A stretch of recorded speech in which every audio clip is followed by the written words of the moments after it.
বাহনে চড়ার দোয়া। আসসালামু আলাইকুম ওয়া রাহমাতুল্লাহি ওয়া বারাকাতুহু। বাহনে চড়ার দোয়া। সুবহানাল্লাযী সাখখারা লানা হাযা ওয়া মা কুন্না লাহু মুকরিনিন ওয়া ইন্না ইলা রাব্বিনা লামুনকালিবুন। অর্থ পবিত্র সেই সত্তা যিনি বাহনকে আমাদের অনুগত করে দিয়েছেন, অন্যথায় আমরা একে আমাদের অনুগত করতে পারতাম না। আর অবশ্যই আমাদেরকে আমাদের রবের কাছে ফিরে যেতেই হবে। মুসলিম শরীফ 3339 নম্বর হাদিস। আব্দুল্লাহ ইবনে উমর রাদিয়াল্লাহু তাআলা আনহু থেকে বর্ণিত। দুধ পান করার পরের দোয়া। দুধ পান করার পরে দোয়া।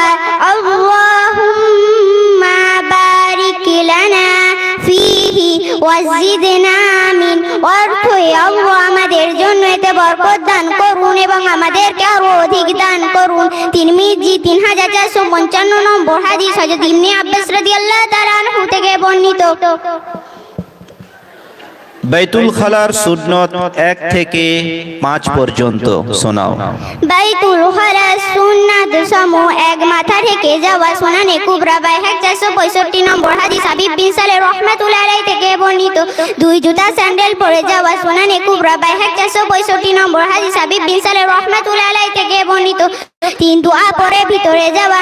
বুখারী শরীফ 6322 নম্বর হাদিস। হযরত আনাস রাদিয়াল্লাহু তাআলা আনহু থেকে বর্ণিত।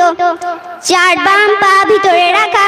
বুখারী শরীফ 426 নম্বর হাদিস। আয়েশা রাদিয়াল্লাহু তাআলা আনহা থেকে বর্ণিত। 5 কিবলার দিকে মুখ অথবা পিঠ করে না বসা। আবু দাউদ 8 নম্বর হাদিস। আবু হুরায়রা রাদিয়াল্লাহু তাআলা আনহু থেকে বর্ণিত। হাদিস নম্বর 3। হাদিস নম্বর 3 লেনদেন সম্পর্কিত। মান গাশশা ফালাইসা মিন্না। অর্থ, যে প্রতারণা করে সে আমাদের অর্থাৎ মুসলমানদের অন্তর্ভুক্ত নয়। আল আজকার তিরমিজি 1315 নম্বর হাদিস। হযরত আনাস রাদিয়াল্লাহু তাআলা আনহু থেকে বর্ণিত। হাদিস নম্বর 9। হাদিস নম্বর 9 সামাজিকতা সম্পর্কিত। আল জান্নাতু তাহতা আকদামিল উম্মাহাত। অর্থ, জান্নাত মায়ের পায়ের নিচে কানজুর উম্মাত। 45439 নম্বর হাদিস। হযরত আনাস রাদিয়াল্লাহু তাআলা আনহু থেকে বর্ণিত। বাস। আসসালামু আলাইকুম ওয়া রাহমাতুল্লাহি ওয়া বারাকাতুহু।